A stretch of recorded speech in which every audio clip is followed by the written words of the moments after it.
I do, But if I don't find a way to laugh at things. so, Campista is a Spanish word for camper. Who are these Campistas, and like, do they live in your backyard? Oh, well, I picked the in my backyard. I hope not.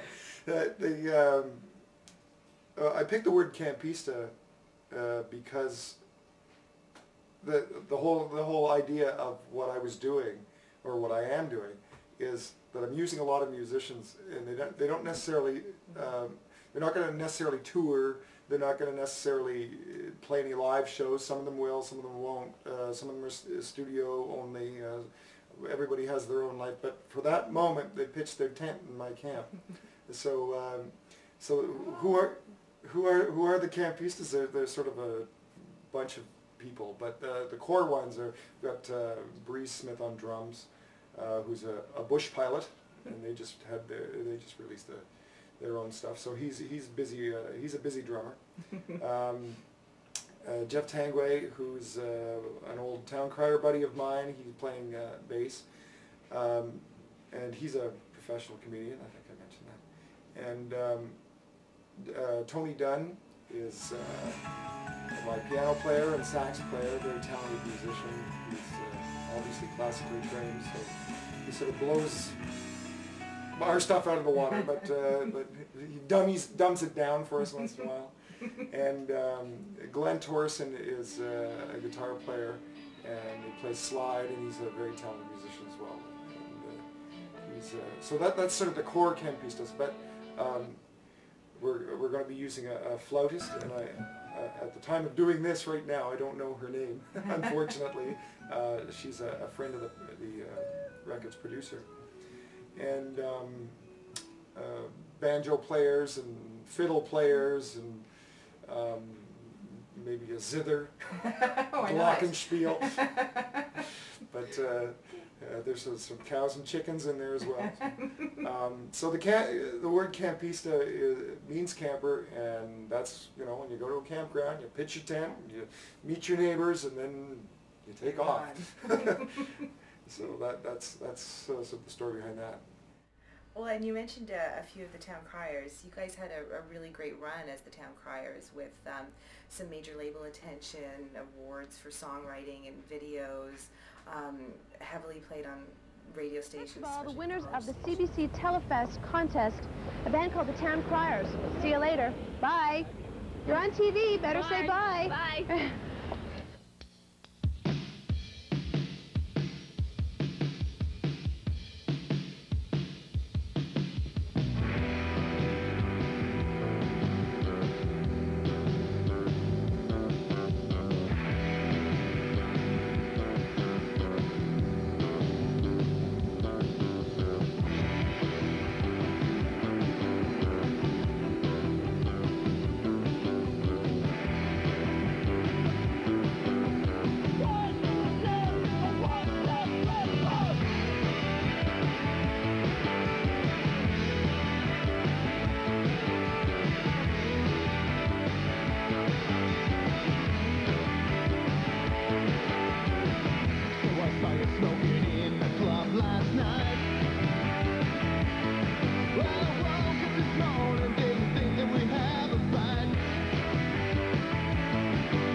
Does that help you? Like, does that exposure, did that help you in what you're doing today, or is it a completely new thing, what you're doing today?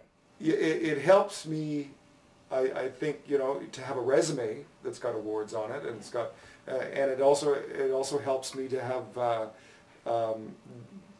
having had the experience of touring with a band and knowing what's out there, and the pitfalls of touring, and the great moments too, and making videos and all that kind of stuff. Yeah, that helps me now. But as far as what I'm doing right now, I think it's almost like starting over. It's almost like just you know, ripping the page off and throwing it out and starting over again. So sounds like an excellent one. So with the new release, are you shopping it around? Are you shopping it around? Are you planning any tours, or do you have any gigs coming up? As far as shopping it around, yeah, I suppose we'll do the same thing that every musician does, and send it off to record companies and PR people and whoever may be interested. We'll probably do that. I'm not looking to be a rock star. Anyway, so yeah, I mean, probably some of the smaller labels. We're on our own label for this, but you know, if somebody else wants to pick it up, that'd be great. But if not, that's fine, because we're still gonna do, or I'm still gonna do what I do. And yeah, tour either with or without a band, coffee houses, you know, me and a guitar and maybe a roadie to drive. Can huff and puff all you want, but I won't make a sound.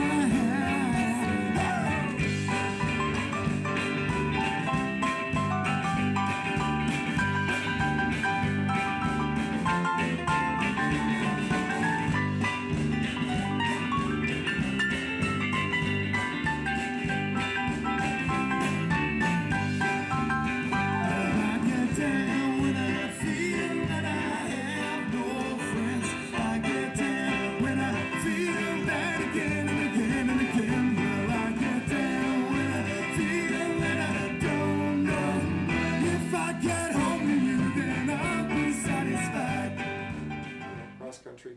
We're looking at out of the country too. I think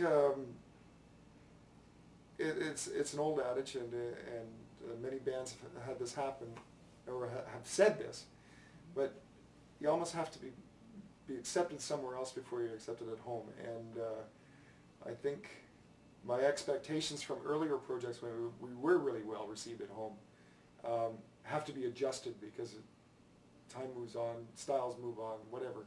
You can see the story is more front and center in the writing, and Notting Hill, for example, that's a neat little, almost, I would say, Beatle-esque tune.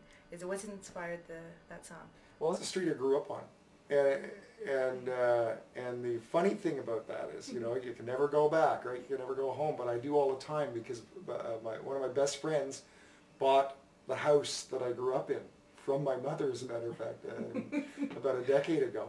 And so I do go back home, and you know, sit out in the front porch having a drink with my friend, and I can visualize the neighbors, and some of them are still there, walking down the street with their bikes, you know, and almost, hey, Stinky home, you know, you almost get the feeling that, and that's sort of the imagery, you know, I was sitting there and I thought, well, this is a song, you know, that's a show. This is a song. Here I am sitting on my old front porch with a buddy, watching almost the same people go by 20 years later. It's a strange sort of weird thing.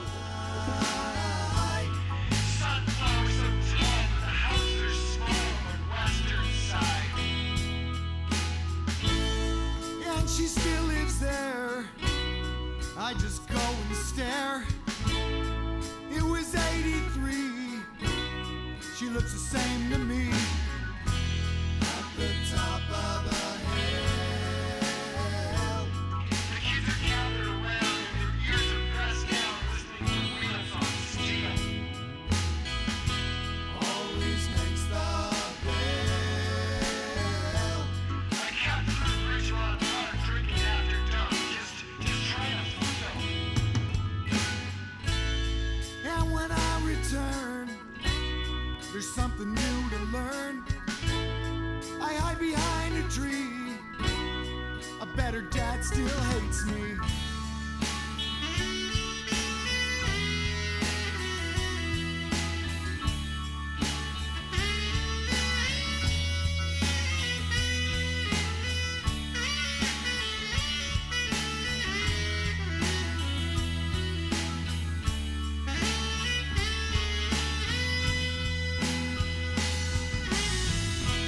There's a thing you can't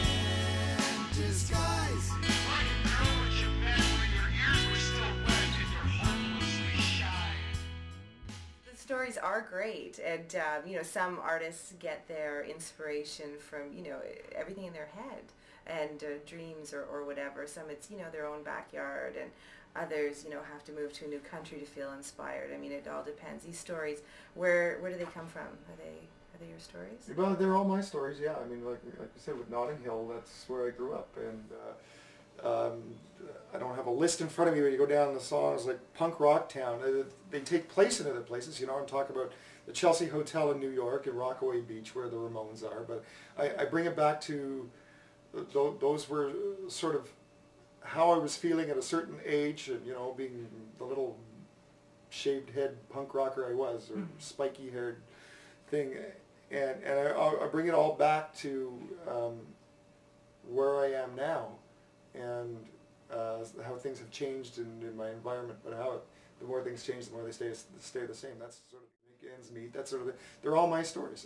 They're not, rather than earlier on, we would, I think, when you're writing with a group, you write more global songs because you are speaking for a group when you're in a group, or at least that's the way I took it. So we would write songs that didn't really have single application. It was more group oriented. Where now I'm just writing my experiences, and that's coming out I think in the songs. Yeah, it's definitely coming out. If you had to pick a favorite, do you have one? Pick a favorite song. I don't know. It's too difficult to be objective about your own stuff, and you know, I always like the last one I wrote. It just seems my most favorite song is always the one I just finished writing because it's fresh and it's new. But these have all been written in the last 12 to 18 months or so. There's nothing like on my previous record,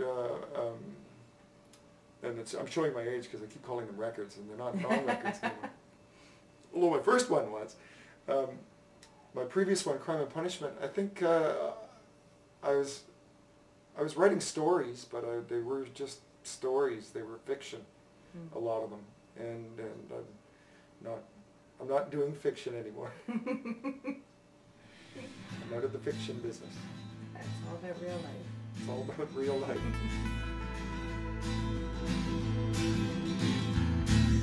I ain't gonna be the one to break the rules. I ain't gonna be the one to get knocked down. To get knocked down. I ain't gonna be the one to toe the line. I ain't gonna be the one to wear that crown. Why to wear that That works. Because you're introducing it here. It works. But I wanted to get in. I don't really care. There you go. I don't bloody care. I don't care. Or we could just say, I can do it. It depends, you know. I think so. So it's your second. Because I say that at least 19 times a night. Yeah, exactly. Phrase most prominent on my lips. Flat on my back, flat on my back. I ain't gonna be the one